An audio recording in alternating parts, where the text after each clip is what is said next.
જો રિપેરિંગ કામ ચાલી રહ્યું છે.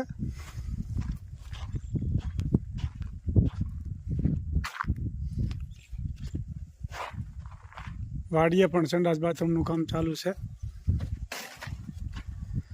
શું કરો છો ભાઈ? વાહ ભાઈ વાહ, સરસ મજાના સંડાસ બાથરૂમનું કામ ચાલી રહ્યું છે. 2 કડિયા કામે લાગી ગયા છે.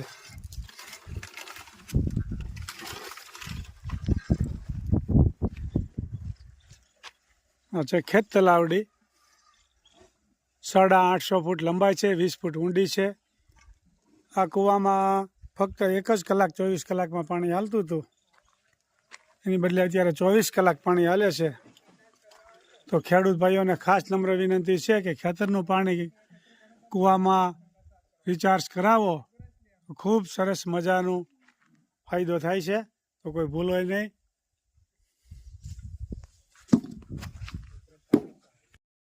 જય સ્વામી મિત્રો, ખૂબ લાઈક કરી રહ્યા છો, ખૂબ શેર કરી રહ્યા છો, ખૂબ સબસ્ક્રાઇબ કરી રહ્યા છો. આપનો ખૂબ ખૂબ આભાર. તમામ વિડીયો જોતા એને બધાને જાજાથી જય સ્વામિનારાયણ. હો મારી કાઠિયાવાડમાં કોક દીક ભૂલો પડે ભગવાન. હે તારા એવા કરું સન્માન, તને સ્વર્ગે બોલાવી દઉં સાંભળા. જય સ્વામી મિત્રો, ખેડૂત ભાઈઓને એટલી બધી રોજડાનો ત્રાસ વધી ગયો છે કે એની ન પૂછો વાત. 24 કલાક ધ્યાન રાખે છે ખેડૂત ભાઈઓ ખેતરનું, છતાંય રોજડા રાતમાં ખાઈ જાય છે. કેટલુંક 24 કલાક ખેડૂત ભાઈઓ જાગી શકે? એની કંઈક લિમિટ હોય ને. પછી અત્યારે જો વાયરિંગ કરે, જાળી પીઠું ખોડીને બધું, તો વીઘે 10 થી 12 હજાર રૂપિયાનો ખર્ચો થાય છે. તો પછી માથે દેણું કરીને કરે તો ઉઘરાણી વાળા ન હોવા દે. એટલે ખેડૂતને જાગવાનું જ છે. અટાણે ખેડૂત પાસે કેપેસિટી ન હોય, આખા વર્ષનું માંડ પાક્યું હોય, માંડ પૂરું કરતા હોય, એમાં આવો ખર્ચો કરે તો એનું ઘરમાં પૂરું કેમ કરવું?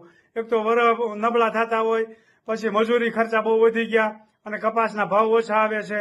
એટલે ખેડૂત માંડ એનું ઘર હાકી શકતો હોય એવી પરિસ્થિતિ હોય, એમાં રોજડા ખાઈ જાય. એટલે ખેડૂતની દશા એટલી બધી ખરાબ છે અત્યારે આવી ગઈ છે, એની કોઈ ન પૂછો વાત. એટલે આ વિશે થોડુંક સરકાર વિચારે ને તો બહુ સારું, નકર ખેડૂત આમાં કેમ ટકશે? તમે વિચાર તો કરો. કોઈ જુવાંદડા કોઈ ખેતી કરવા તૈયાર નથી. શું કામે કે આ રોજડાનો ત્રાસના હિસાબે. કોઈ નાની ઉંમરવાળો ખેતીમાં નથી. અત્યારે 60 થી 70 વર્ષની ઉંમરવાળા ખેતીમાં છે, બાકી કોઈ ખેતી કરવા તૈયાર નથી. આવી મુશ્કેલી અત્યારે આવીને ઊભી છે. તો આનું શું કરો તમે? બહુ મોટી મુશ્કેલી છે. આ તમે ખેડૂત ભાઈઓની સરકાર થોડુંક સાંભળે ને તો સારી વાત છે, નકર આમાં ખેતી કરશે કોણ? એ મોટી ઉપાધિ છે.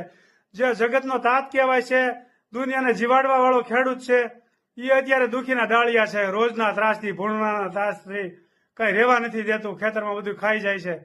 તો આનું જેમ બને એમ સરકાર થોડુંક આનું ક્યાંક નિર્ણય કરે અને આ રોજનો ત્રાસો હટાવે થોડોક, તો સારી વાત છે. નકર ખેતી કરશે કોણ? આ મોટો પ્રશ્ન ઉભો થયો છે. જય સ્વામિનારાયણ. ધડાકો છે, જુઓ તાજા પાત્રા. સરસ મજાના આજ પાત્રાની રેસીપી વધી રહી છે. બધો મસાલો આવે, ચટણી, હળદર, ધાણા જીરું. પેલા તો જઈને હું નાખવું પડે એ કહેવાનું. ચટણી, હળદર, ધાણા જીરું એટલે પીળા થાય. હળદર નાખવી તોય હાલે, ન નાખવી તોય હાલે. બરોબર. અને આ નિમક અને અજમા અને આ તાજીના ફૂલ.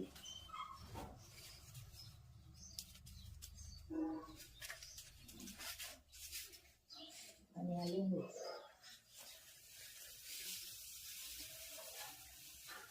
પછી આને લોટ ડોવાનો અને પછી વાળી મૂકવાના.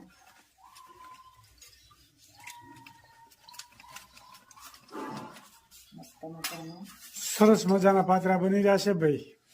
હા, પાત્રાની રેસીપી છે મસ્ત મજાની, ને કોમેન્ટ પણ સારી સારી આવે છે. એ બધાનો ખૂબ ખૂબ આભાર. બે રાતે તરવડા ગયા હતા ધૂનમાં. હમણાં 1 મહિનો સતત ધૂન ચાલુ છે, 24 કલાક. એટલે આપણા ગામનો વારો હતો, એ પણ થોડોક વિડીયો અત્યારે બતાવીશું આગળ. ચલાલાના હરિભક્તો બધાએ 12 વાગ્યા સુધી ધૂન ગાય, પછી બીજાનો વારો હોય. 24 કલાક બંધ નથી રહેતું. અને એટલા બધા વિદ્યાર્થી એક ધારા બધા સભામાં બેઠા હતા, જવું પડે બાકી. એમ થાય કે નહીં વાહ ગુરુકુળ એટલે ખલાસ એમ. તરવડાની ગુરુકુળ અમારે નજીક થાય 10-12 કિલોમીટર જેવું, એટલે અમે અવારનવાર તરવડા જતા હોય. લોટ ડોવાઈને તૈયાર થઈ ગયો. હવે આને વાળી વાળી મૂકવાના, લોટ લગાવવાનો. પાંદડાને લોટ લગાડી દેવાનો, પછી પાન ખાતા હોય એવું બનાવી દેવાનું ને. હવે જો રેસીપી તૈયાર થઈ રહી. ડબલ પાંદડા 3-4 રાખવાના ને કરે, હા 3-4 નાના મોટા છે હોય, એટલે પડ થઈ જાય કોબીન જેવા. કોબીની જેવું પડ, કોબીની જેવું પડ થઈ જાય. ને આમાં પાણી ઉકળી રહ્યું પણ એટલે આ રીતે બફાઈ જ ને, આ બાફાના જ હોય ને. આને બાફીને પછી વઘાર કરવાનો. તલ નાખી સરસ મજાનું ભાઈ પાત્રાની રેસીપી ચાલી રહી છે, આપ જોઈ શકો છો. બધી બહેનો કોમેન્ટ કરજો, ખૂબ સરસ મજાની કોમેન્ટ કરી રહ્યા છે બધી બહેનો. બધી બહેનોનો ખૂબ ખૂબ આભાર. અને આ લોટ થોડો ઢીલો રાખવાનો, એટલે આપણે વાળીએ ને એટલે બધી આમ લગાવાઈ જાય. આ રીતે વચ્ચે જ ખાલી લગાવી તો હાલે, એટલે આમ વાળતું જવાનું ને દબાવતું જવાનું. સરસ મજાની પાત્રાની બની રહ્યા છે. સારી બાજુ લગાવાઈ જાય, જો આમ ખોતો જાય. શેષ ઘાટો લગાવવાનો એટલે ઠેઠ સુધી પહોંચી જાય. મસ્ત મજાના પાતરા બનશે આજ ભાઈ. અને વઘાર પણ બતાવશું તલમાં. આવી રીતે ખડકી દેવાનું, કટિંગ પછી કરવાનું. આ રીતે બફાઈ જાય પછી કટિંગ કરવાનું. બરોબર. એટલે મસ્ત મજાના આજ તો પાતરા બનવાના છે. પાંદડા મોટા બહુ છે. પાંદડા ઉઠી જવાના.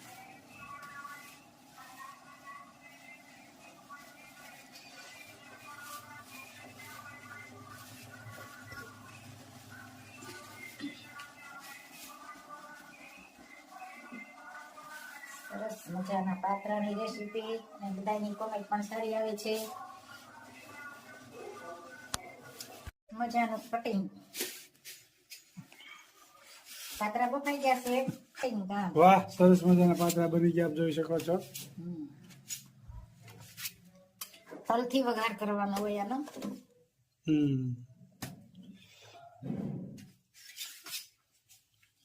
હવે આમાં શું નાખવાનું પાછું? હવે એમાં જીરું ને તલ બરોબર, એથી વઘારવા પડે. લીમડી વઘારવાના. લીમડો સરસ મજાના પાત્રા તૈયાર થઈ ગયા છે. ધોવાડા કાઢે છે પાત્રા તો. ગરમા ગરમ ગરમ હોય એટલે ધોવાડા કાઢે ને. હવે આમાં વઘારવા પડશે. તેલ મુકાઈ ગયું છે અને કટિંગ ચાલુ છે. પતરા વઘારવાનું ચાલુ. સરસ મજાના પાત્રા વઘાર શરૂ થઈ ગયો છે, આપ જોઈ શકો છો. જીરું અને સફેદ તલ, તલથી ચકડાટી.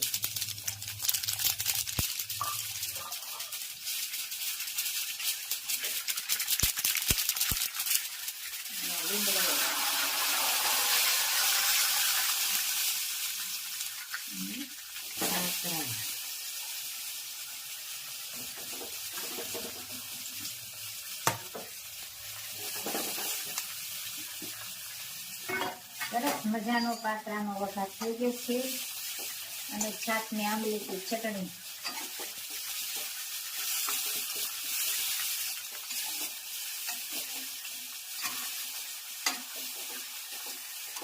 તલવાળા મસ્ત મજાનો વઘાર.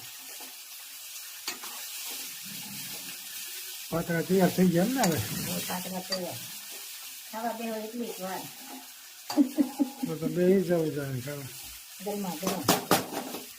પાત્રામાં તલ જેમ વધારે હોય ને એમ સારું લાગે. બરોબર.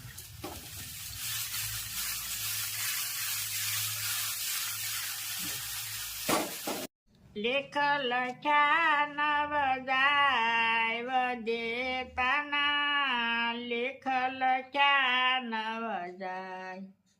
રાજા દશરથને 4 દીકરા. રામ તે વનમાં કેમ જાય વદેતાના. લેખ લખ્યા નવ જાય. માતા કુંતાને 5 દીકરા. દ્રૌપદી કેમ લૂંટાય વદેતાના. લેખ લખ્યા નવ જાય.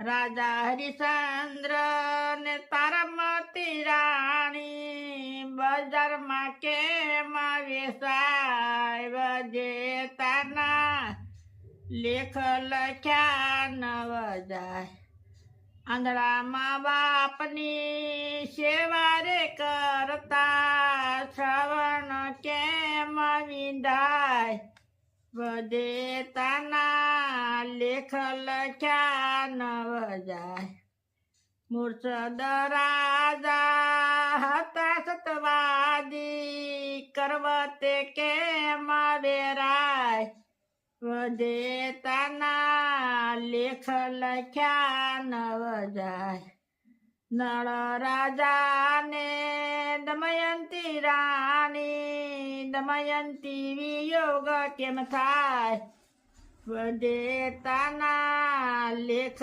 લખ્યા નવ જાય જલારામ બાપાને વીરબાઈ માતા સાધુ બેડા કેમ જાય વદેતાના લેખ લખ્યા નવ જાય નરસિંહ મહેતાના સ્વામી સમળ્યા જેલમાં કેમ પુરાય વદેતાના લેખ લખ્યા નવ જાય જય સ્વામી ખૂબ સરસ મજાનું કીર્તન ગાયું કે વિધાતાના જે લેખ લખ્યા હોય ને એ જાય નહીં ક્યાંય એ વિધાતાના લેખ લખ્યા હોય એમ જ થાય પછી ભલે ખુદા ભગવાન કેમ નથી એક એક કડી જીવનમાં ઉતારવા જેવી છે ખૂબ સરસ મજાનું કીર્તન ગાયું મારા ભાઈએ જય સ્વામિનારાયણ જય